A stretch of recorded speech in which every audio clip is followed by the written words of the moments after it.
This is CGTN, China Global Television Network.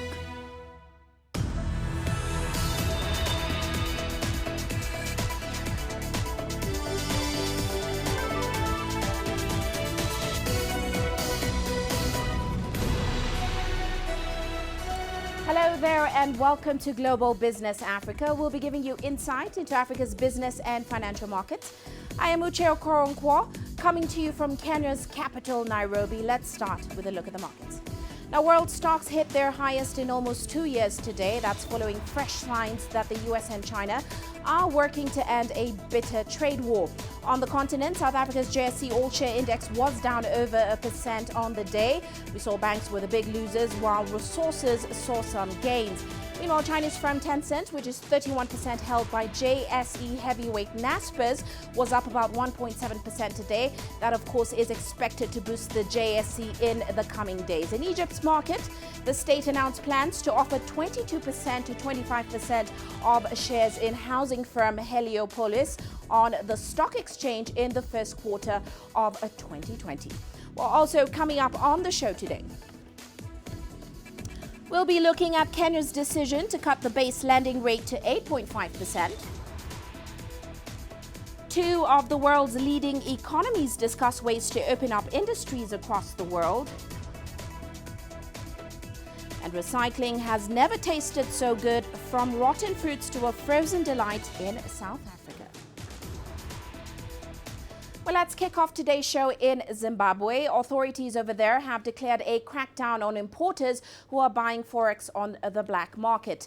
Now, the move comes as the Southern African economy tries to clamp down on illegal foreign currency trading. Here's CGTN's Farai Mwakutuya with more.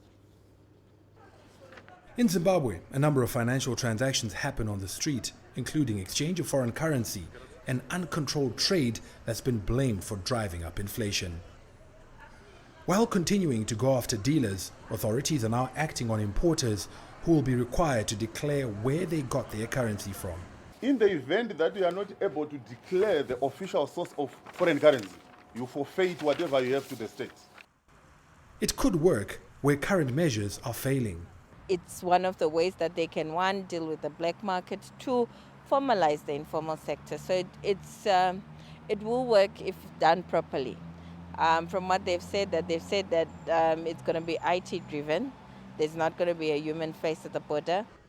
Kagui Street is Harare's unofficial vehicle spares district.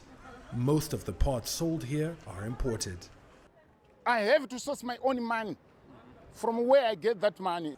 He and his counterparts will feel the impact of the measures the most, but he says he'll keep doing what he's been doing until things change at the bank. There's no man there. That's because the majority of foreign currency inflows aren't going into the formal system, and what goes there is not easily accessible. Reason is that the interbank market itself is very inefficient. Government still controls that, and then it's subject to a lot of loopholes. Implementation of these new measures has created confusion in a market already plagued by mistrust and which is short on confidence. Just because you guys are $10 in us. If I deposit $10 today, when I go to the bank tomorrow, I won't get it. So what am I supposed to do? I have to keep my money in my pocket. Convincing him and many others to change their ways is key to solving the currency problems. Farai Mwakutuya, CGTN, Harare, Zimbabwe. And to Kenya now, where the central bank's Monetary Policy Committee has revised the benchmark lending rate by 50 basis points to 8.5%. Now, this is the first measure to be implemented by the committee, which is aimed at bolstering suppressed growth in the country. Recently, Kenya's Reserve Bank lifted the cap on commercial interest rates in a move meant to revive the shrinking credit access to the private sector. Well, let's get more on this decision. We're joined now by Gibran Qureshi. He's Standard Bank's regional economist for East Africa. Great to have you on the show with us today, Mr. Qureshi. Well, let's first start off with your take on this decision, given, of course, the economic realities. That's a fact that we're seeing a growth expected to slow. Inflation remains within the central bank's target range, and, of course, the removal of rate caps. What's your take, given these realities, on the central bank's decision? I think, if you look at the central bank's statement from September, the forward guidance was quite clear that they were looking for a justification to reduce rates. One could have been because growth is very weak, as you said. The other one was the central bank believes that fiscal policy is going to be contractionary. But of course, the main reason we think they actually were encouraged to actually cut the key policy rate was because the interest rate cap was repealed. So I think that transmission effectiveness, which was a challenge before, may not be a challenge going forward, which is why I think it emboldened them. But of course, a lot of other concerns on the horizons, especially on the fiscal side.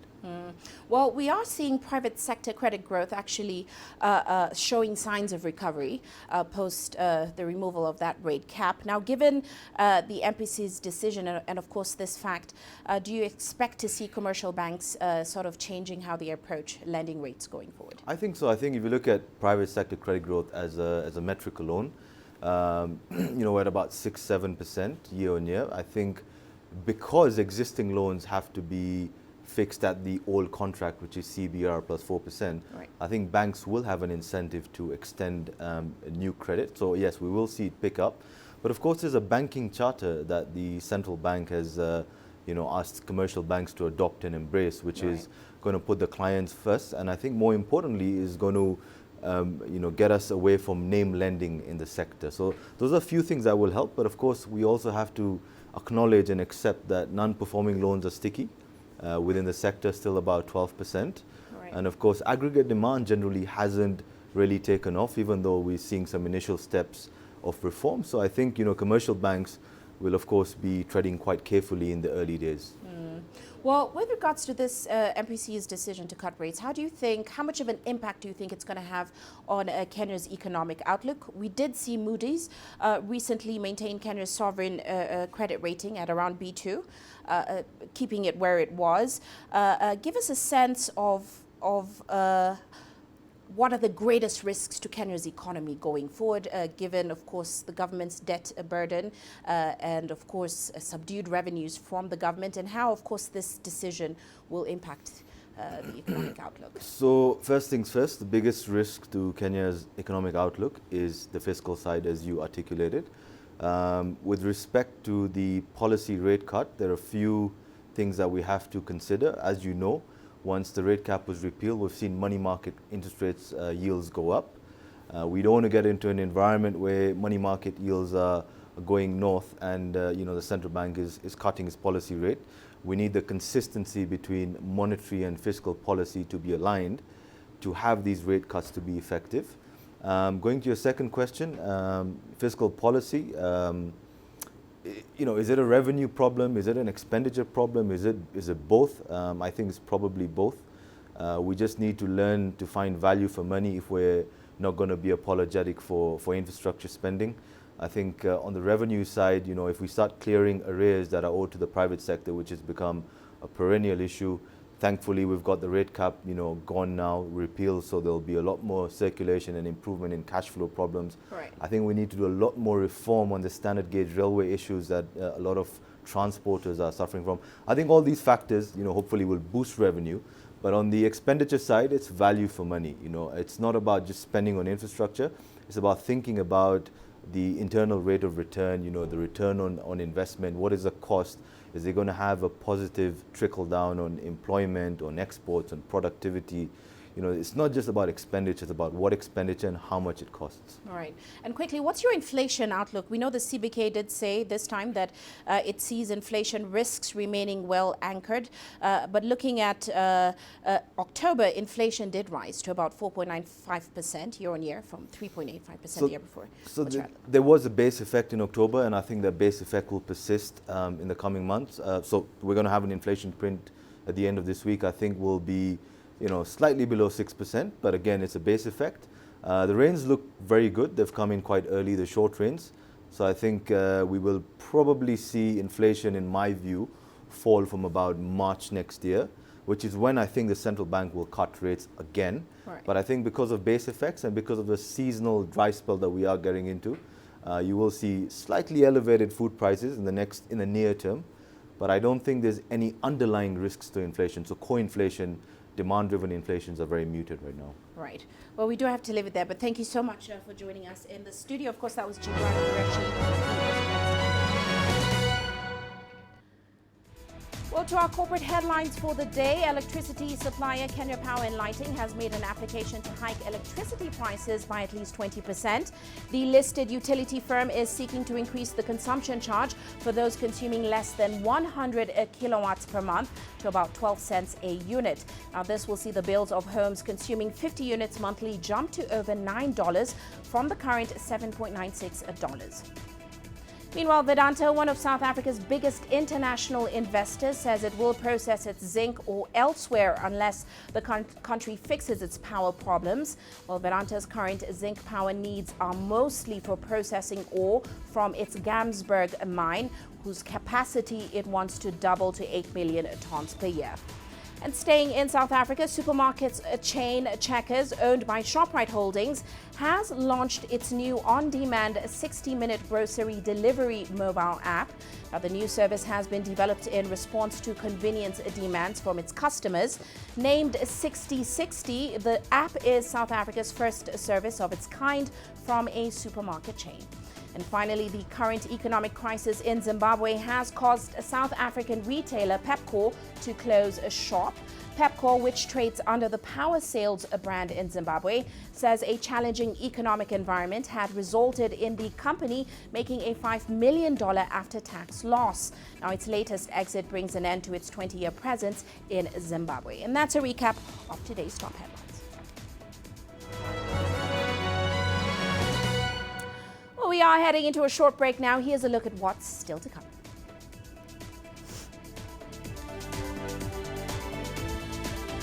Raging debate as Nigeria's proposed social media laws heads for public hearings.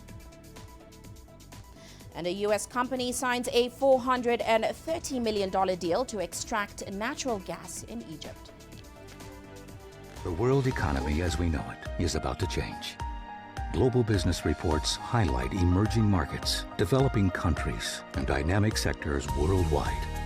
We feature top analysts and newsmakers to provide perspectives on every facet of business. From an on-the-ground perspective, we provide you with balanced and objective assessments. Fast, sharp, and insightful. Global Business, only on CGTN. Every story starts out like this. Okay. We'll head up now. But beyond the rush of the numbers, there's always a more fundamental question. What happened? Who has been affected? When market-moving decisions are made, who's responsible? And why? Let's get some reaction on ground. Joining us in Johannesburg is Sutra. Hello, Naro. This is how all stories begin. See how they end. Only on Global Business.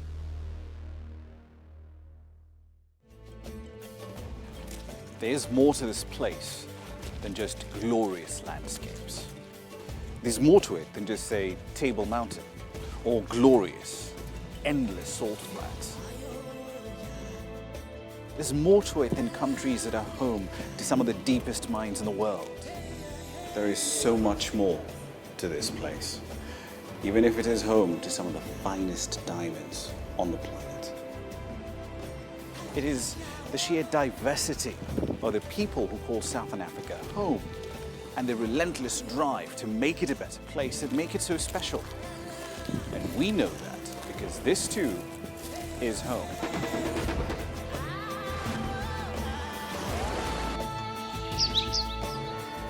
No one knows Southern Africa like we do. CGTN, see the difference.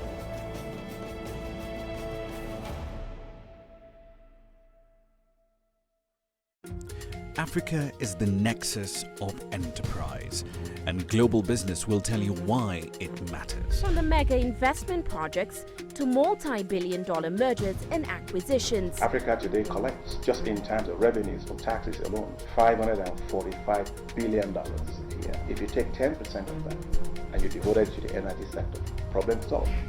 All this on Global Business, weekdays at this time on CGTN.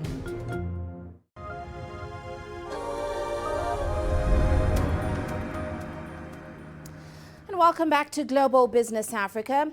Now, the bill to regulate the use of social media as well as curb fake news on the internet has passed its second reading in the Nigerian Senate. The Protection from Internet Falsehood and Manipulation Bill 2019 prohibits statements on social media which are deemed likely to be prejudicial to national security. Now, this could result in heavy fines or at least 3 years imprisonment for those breaking the law. However, there has been significant opposition to the new legislation. Critics say it could endanger the freedom of speech. Well, Deji Badmus now joins us in Lagos with more on this bill. Deji, great to have you on the show. Now, according to the senator who is the author of this bill, he says it's meant to protect the country from fake news. Some people think otherwise. What are some of the elements of this bill that have fueled debate?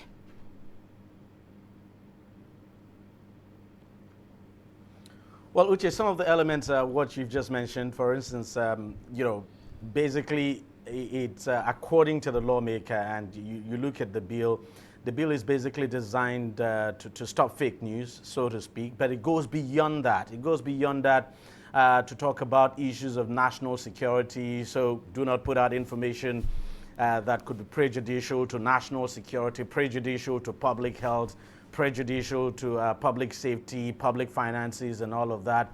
Statements now that are capable of, influencing the outcome of general elections in this country, and statements, that are considered to be prejudicial now to the relationship between Nigeria and to some other Nigeria and other countries now. So those are the basic issues that the bill, seeks to address. But where people actually have an issue, while people would have nothing, have no quarrel about the part of the bill that has to do with the aspect of, putting out false statement, false or fake news, if you like. The aspect that people are actually quarreling with is that aspect that has to do with national security, because the question is, how do you define national security? How do you, for instance, define whether a particular statement can actually be considered or deemed as prejudicial to national security, public finances, public safety, and all of that? So that is the crux of the matter, and that's why quite a number of people are up in arms against the social media bill. Well, Deji, despite the outcry, especially on Twitter, we've seen the bill has been backed by a Senate majority. Now, give us a sense of what stage the bill is at right now in Nigeria's Senate and whether suddenly it's likely to be passed into law.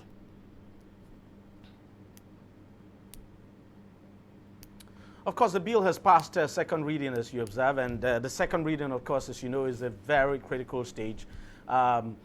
As a matter of fact, I would say the bill is almost becoming law. Now, after the second reading, it's now been handed over to the Committee on Judiciary and Legal Matters now. That committee will hold a public hearing.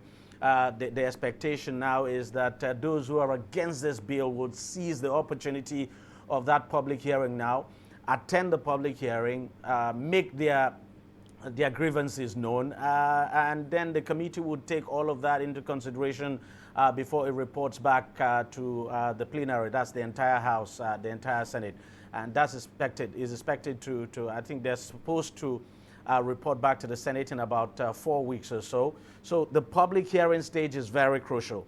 So all the noise we've actually, the noise we've heard on social media, I think for those who are really against the bill, the public hearing is the best opportunity they have to come and table their grievances, say whatever they have against the bill. If they want any aspect of the bill amended, they have that opportunity to do that. So that public hearing will last, I think, for 2 weeks. So people would have the opportunity to voice their concerns and all of that. And those in support of the bill too would also get the opportunity to voice their support. And after that, the bill, of course, would go back to the entire House. There would be a third reading, and then it would be passed by the Senate and then given to the President to give his assent. Now, Deji, there are warnings that media organizations, internet service providers, as well as other corporates could be targets of this bill. Have we seen any reaction from corporates so far, and certainly media players, to this bill?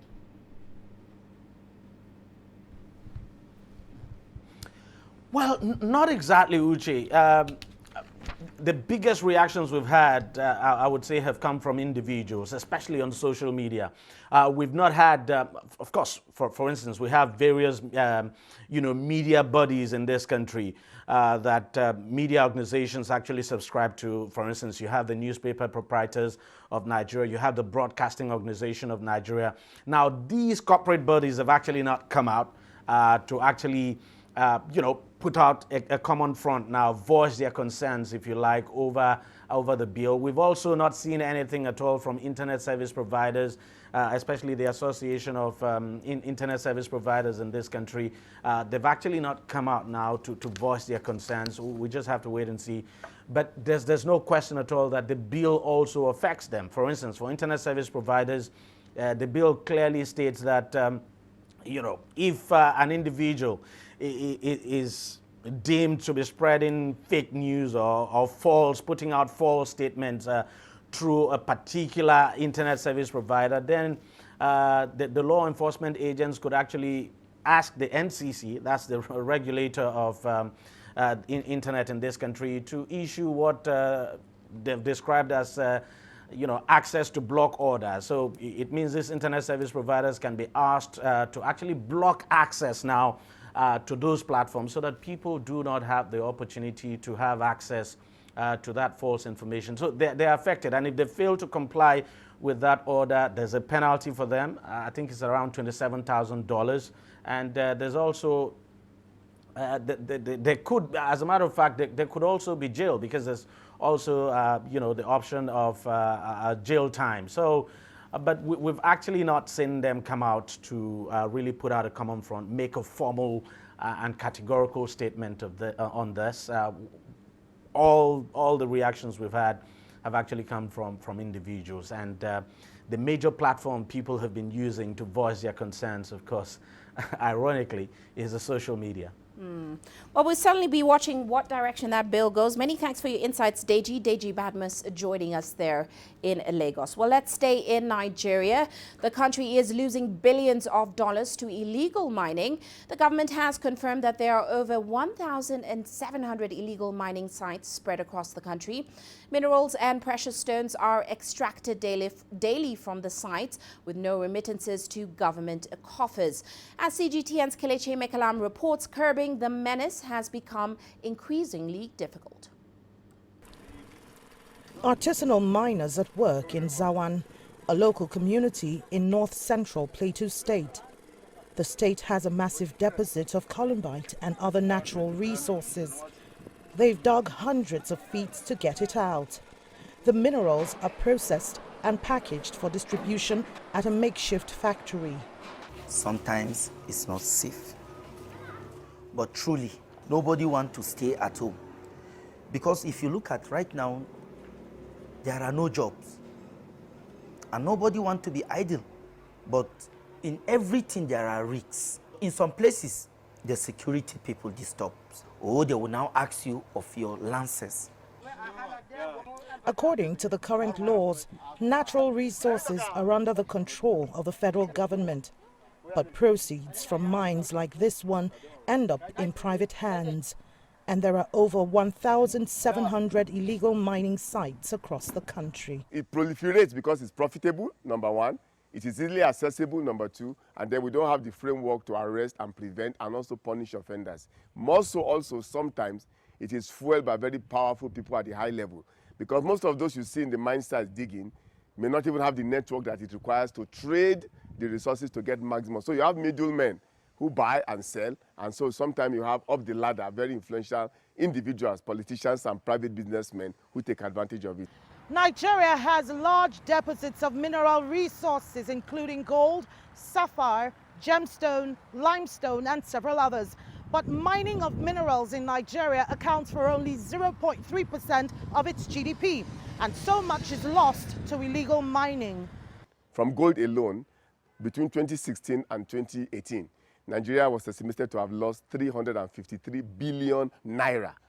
Now, considering that in 2018, our budget to the health sector was just 340 billion, you can begin to imagine in terms of, but that's just lost in terms of revenue. Key players in the mining sector suggest there's need for a broad-based policy that would harmonize the interests of the federal, state and local governments, as well as local communities living within areas with the mineral deposits. Kelechi Amekalam, CGTN Abuja, Nigeria.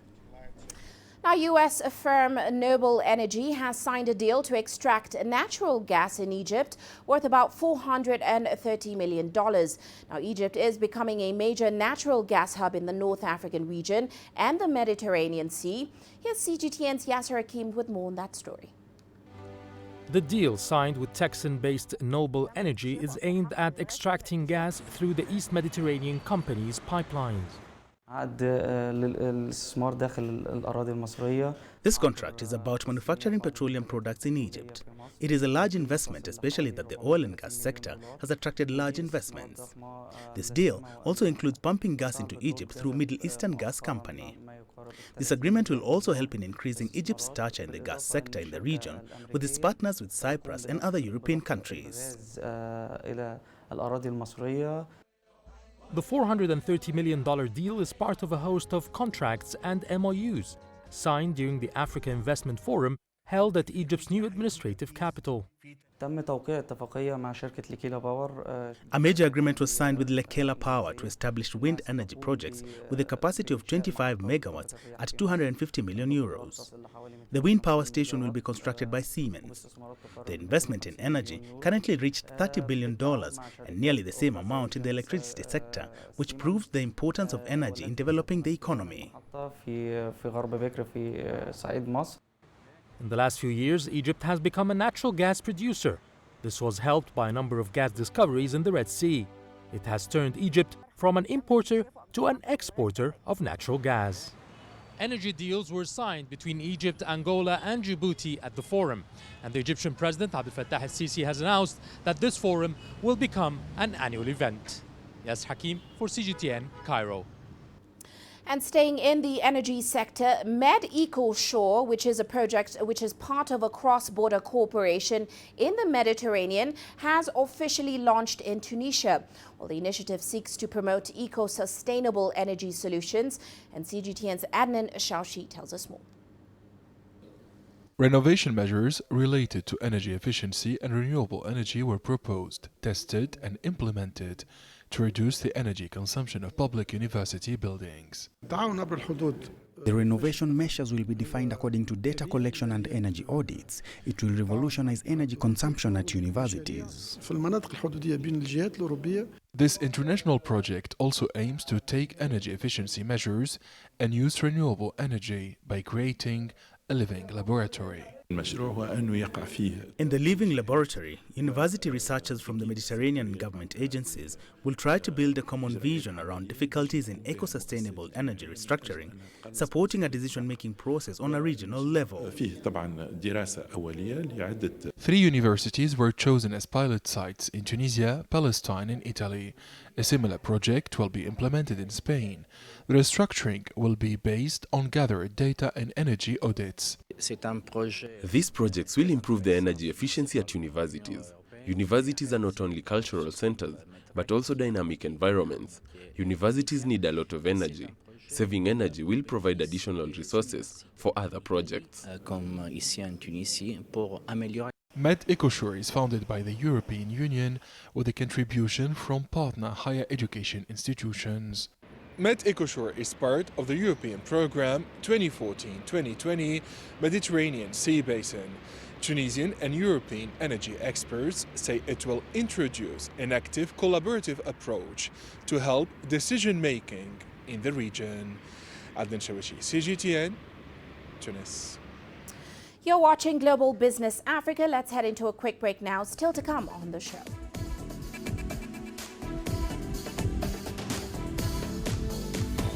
Two of the world's leading economies discuss ways to open up industries across the world. And the UN warns that greenhouse gas emissions have hit record levels.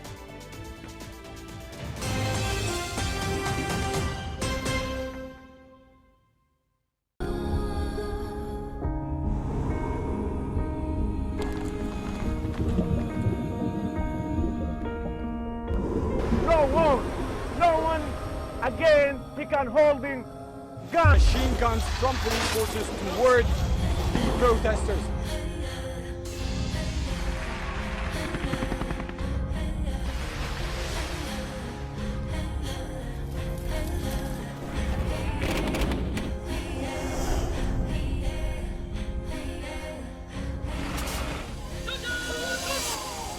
Were you worried about your life at that particular time?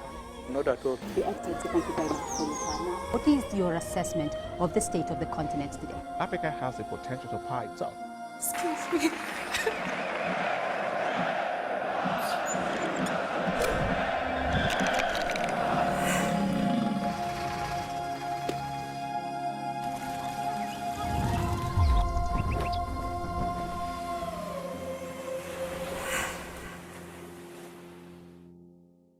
Business in Africa is at a crossroads. We celebrate those who are adopting and thriving despite the challenges, from grassroots to big businesses. Global Business takes you along for the ride as we track the making of a giant. Only on CGTN.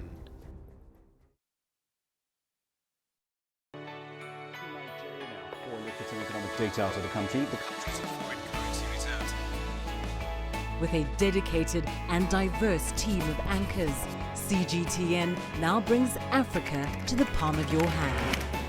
I'm Perina Karibe in the heart of Nairobi, which is bustling. From everyday heroes to the continent's most powerful figures, we bring their voices to you. We haven't changed. And this is something most of us are very excited about.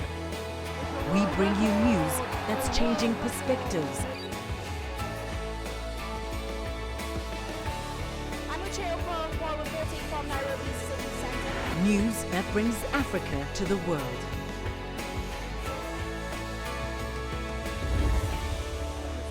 CGTN. See the difference.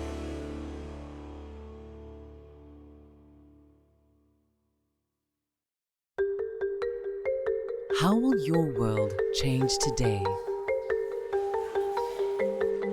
What happens here? What happens there? Or what you make happen for yourself? If it matters to you, it matters to us too. Your stories are these stories that need to be told. Africa Live. Find your voice.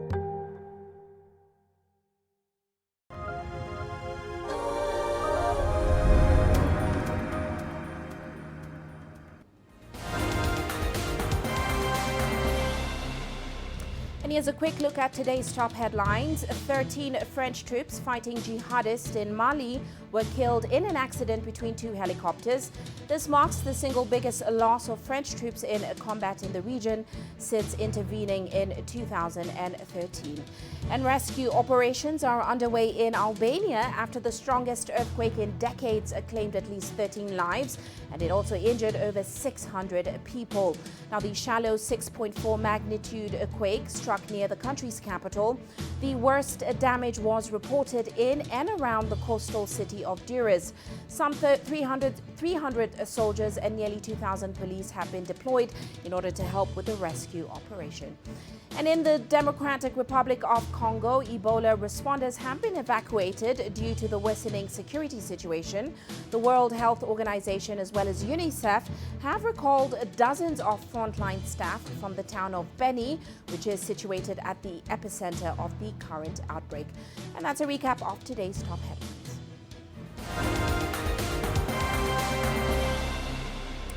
Now, the third annual China-EU Dialogue has concluded in the Chinese capital of Beijing. The gathering, which brought together top Chinese officials and their European Union counterparts to further strengthen bilateral ties. Our correspondent Zhu Xiaxin was there and brings you this following report. The fight against protectionism is gaining major momentum at the annual China-EU Dialogue.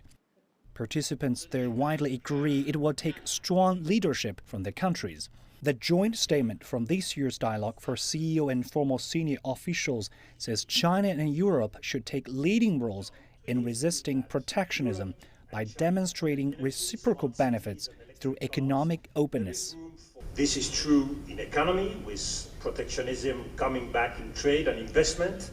Since 2017, the US decision to increase tariffs on Europe and China has seriously impacted global growth, with a cut of $700 billion by 2020.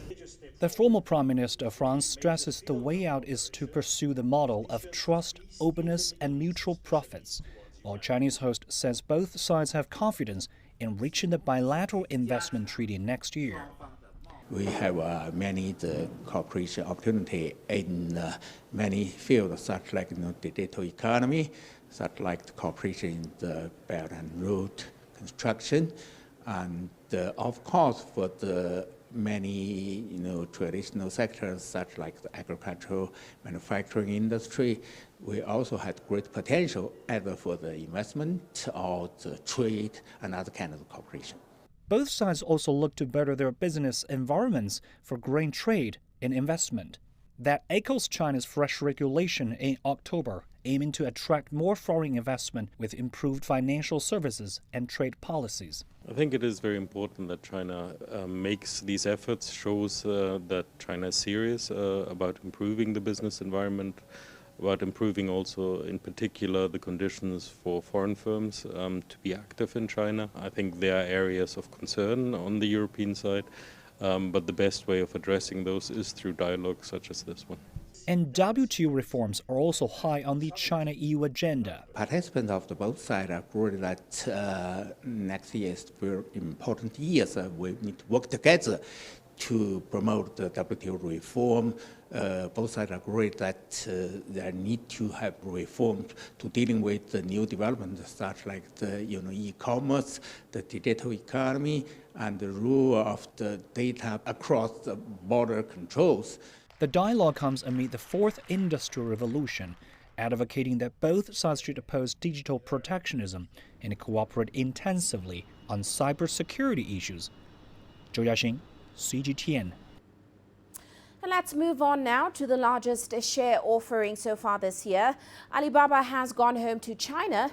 The internet giant officially began trading today on the Hong Kong Stock Exchange for its secondary listing.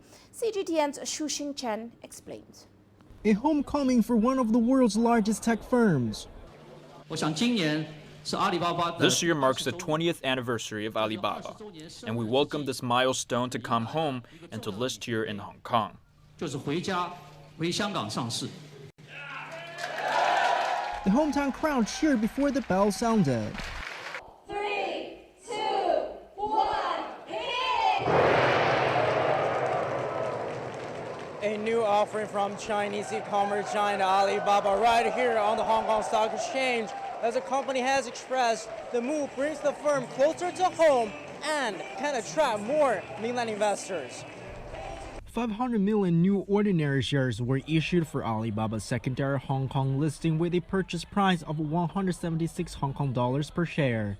The price shot up 6.25% to 187 when the market opened at 9:30 Tuesday morning.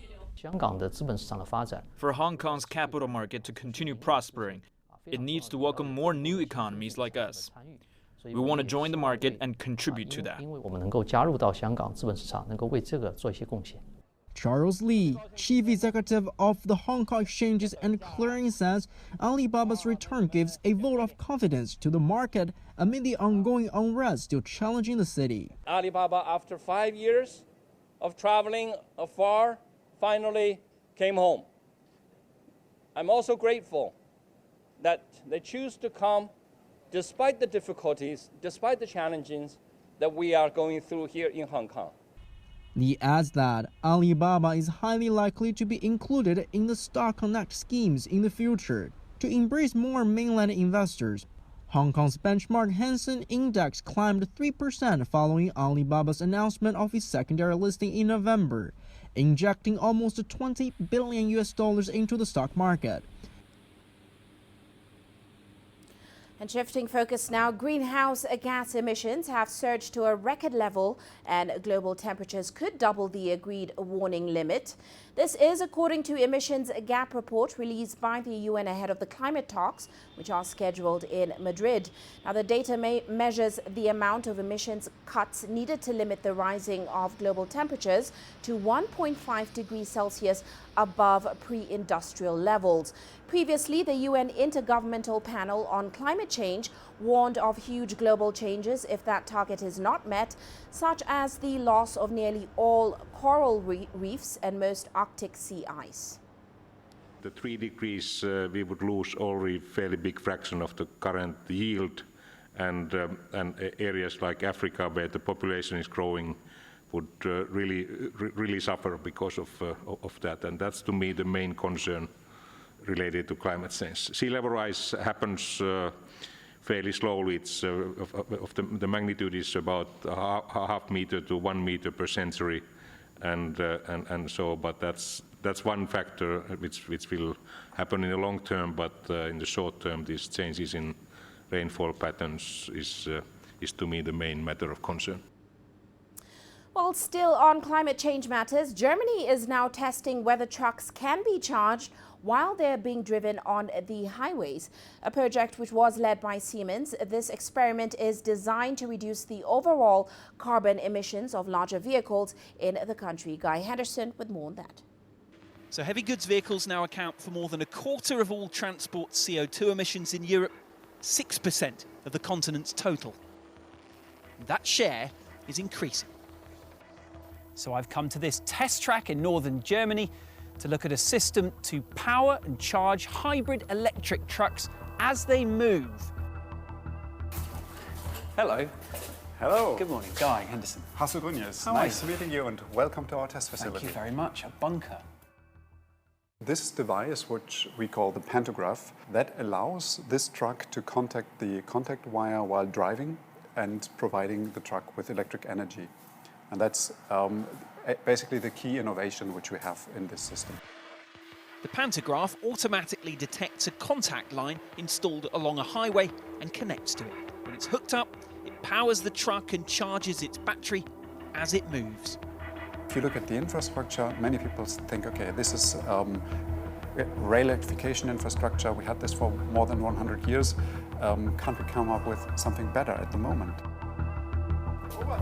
Veteran long-haul driver Robert Albrecht takes over from here and prepares to put the pantograph through its paces.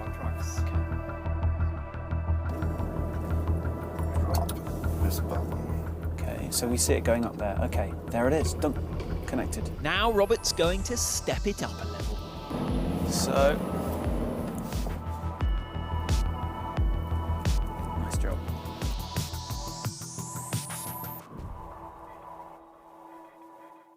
So we've seen this being tested. How soon until we see these on the roads in Germany and other parts of Europe? How near are we to this being a reality? Well, the real good point about this is that this is based on very mature technology. Railway electrification that has been around for more than 100 years. We have a lot of experience with this technology, and that helps us, of course, also to roll this out on a bigger scale. They found out that this system is actually the most economic investment you can have in terms of decarbonizing road freight transport. And they did this on the basis of Germany only. But they also said that as soon as this expands beyond the borders of Germany, then this will become even more economical. Alarm bells are ringing over road freight transport's contribution to climate change. The e-highway may not be the answer. It may well be one of them.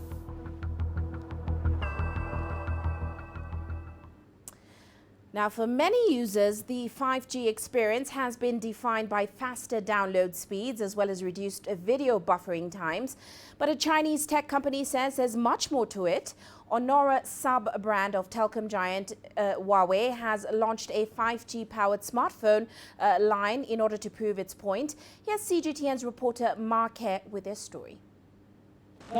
Tech giant Huawei's sub-brand Honor sets young people as their target group. Tuesday's launch event has turned into a demonstration of new lifestyles in the 5G era. Virtual reality video chatting, real-time car racing,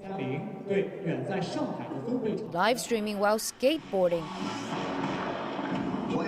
long-distance singing contests. Well, it's like a carnival here at Honor's latest release. Tech fans are so hyped with a higher definition display, improved camera pixels, and enhanced battery performance. But the crown jewel is, of course, this little guy here, the 5G chip. The new cell phones use Huawei's own chipset, which supports both non-standalone and standalone networks. Standalone networks are, of course, much better than non-standalone networks. First and foremost, because of the low latency. I think you all saw the presentation. Two singers finished one song together. One is in Beijing, while the other was in Shanghai. Secondly, standalone networks can connect a large number of devices simultaneously. This is helpful in building a smart home using artificial intelligence. The CEO says users can also switch between 5G mode and 4G mode on their phones. This will help users who are less tech-sensitive to adapt to life in the 5G era. Ma Ke for CGTN in Beijing. Well, let's shift focus now. Take a quick look at how commodities performed today. Oil prices rising on hopes of progress towards a trade agreement between the US and China, of course, the world's biggest oil users. Prices were also pushed higher by predictions of a draw in US crude inventories. Meanwhile, gold prices edged off an early two-week low today as cautious traders awaited further developments on those trade negotiations, though a firm equities market did keep a lead on bullion prices today. Well, let's take a short break. Here's a look at what's still to come.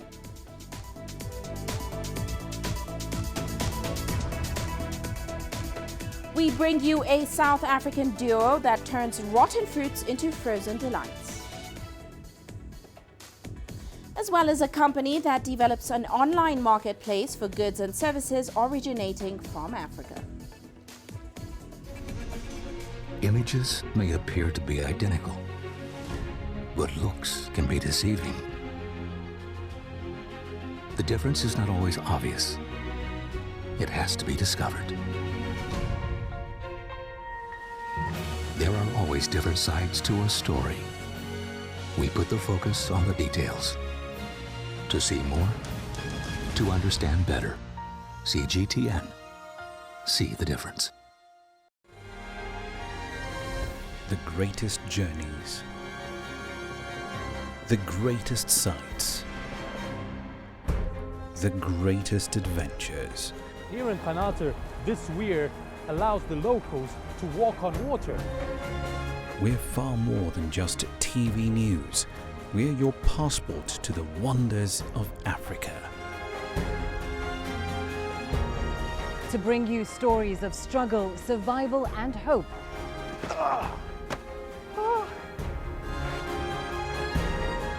So let's explore.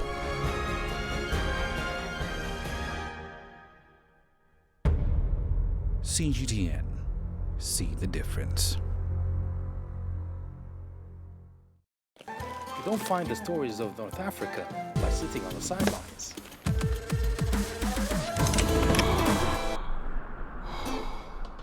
No one else will take you where we can in North Africa. no one else will show you what it's all about. CGTN, see the difference.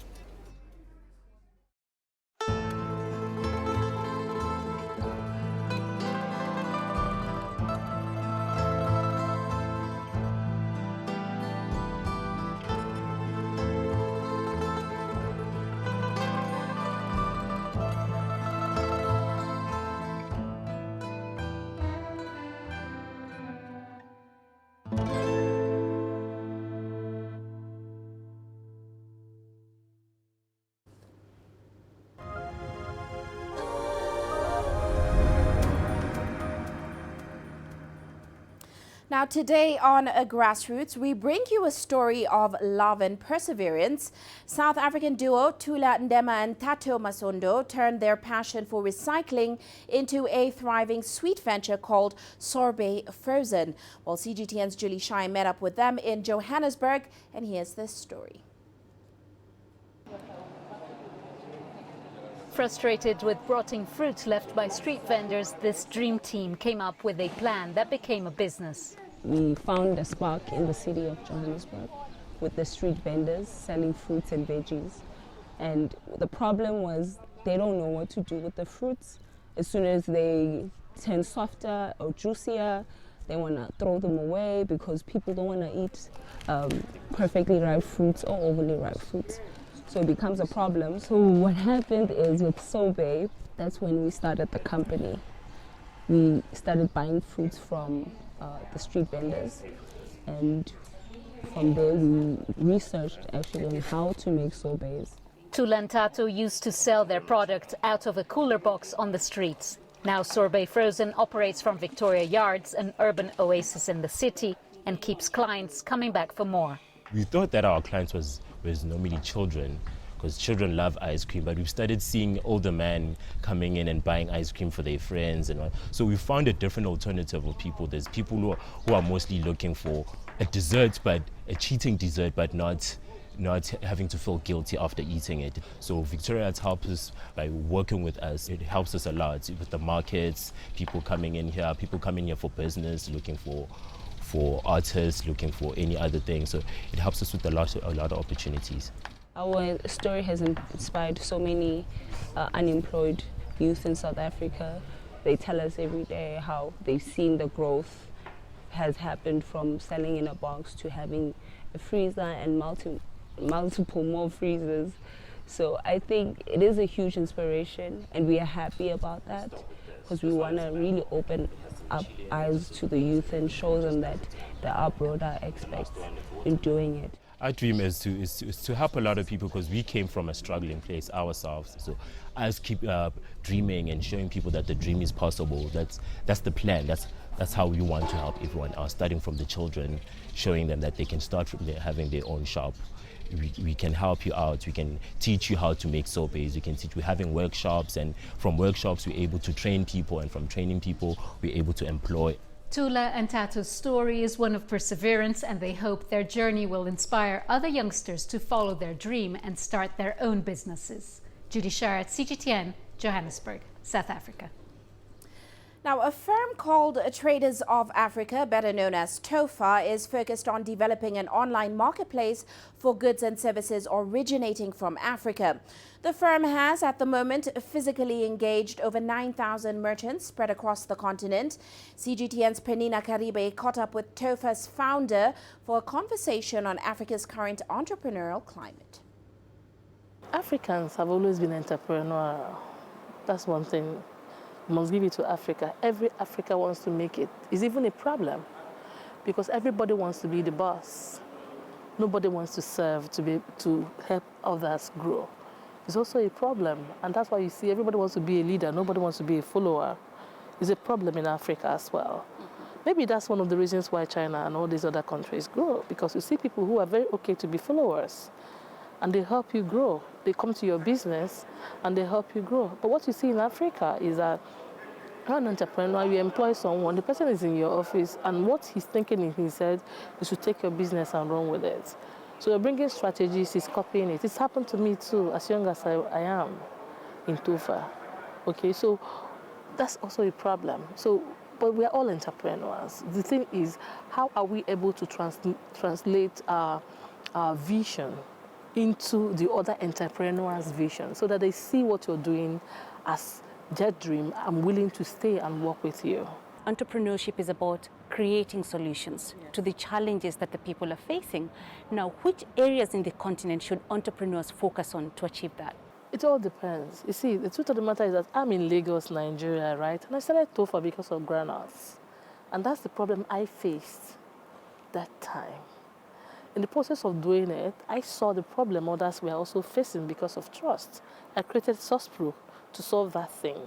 I saw that funding was also a problem because of payment terms. I created ATI. And like I said, we are still open. Any issue I see that inhibits trade, because that's the sector I have decided to work on, we're willing to work on that and solve that thing. That's on the one side. You have a farm. If you're working on your farm and you see a challenge, you're going to innovate on that challenge and solve it. In trying to solve it, you may not have all the answers, but you know me, so you may call me to say, Uju, how is this, how is this? And then I'm saying, oh, I don't know, but let me ask, or have you tried this? You try it, it works. You're also talking to someone else. So when someone else wants to do whatever you're doing, they're not going to start from the scratch that you have started. They already have a pedestal, which is what Jack Ma has given us, okay?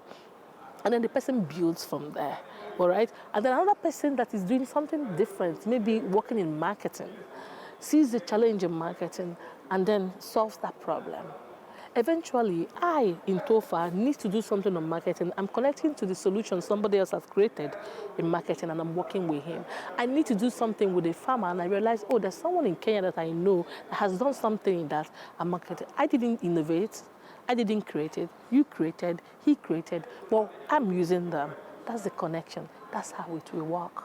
Right. So it is often said that for any place to have that conducive, thriving entrepreneurial environment, governments must also do their role. And now we have the African Continental Free Trade Area. Do you see that as creating the solutions that are needed to create that environment? I think the government have tried it. The Continental Free Trade Agreement is a very good step in the right direction. But I still believe that it's not the government that will do that. It is us, it's me and you. That's the truth. So how do we move the things along? How can we start talking? What do we need? It is still the private sector that will build that. Well, on that note, let's check in on Africa's currencies today. Developing world currencies traded slightly lower as we saw the dollar strengthening on encouraging signals in US-China trade relations. South Africa's rand was weaker, especially after a warning from the IMF that the country faced a prolonged period of weak economic growth. Meanwhile, Kenya's shilling weakening due to an uptick in end-month dollar demand from the energy and manufacturing sectors. Well, that's it for this edition of Global Business Africa. Remember, you can send your feedback to the contacts on your screen. You can also follow us on our various digital media platforms. From me, Uche Okoronkwo, and the rest of the team, thanks for watching.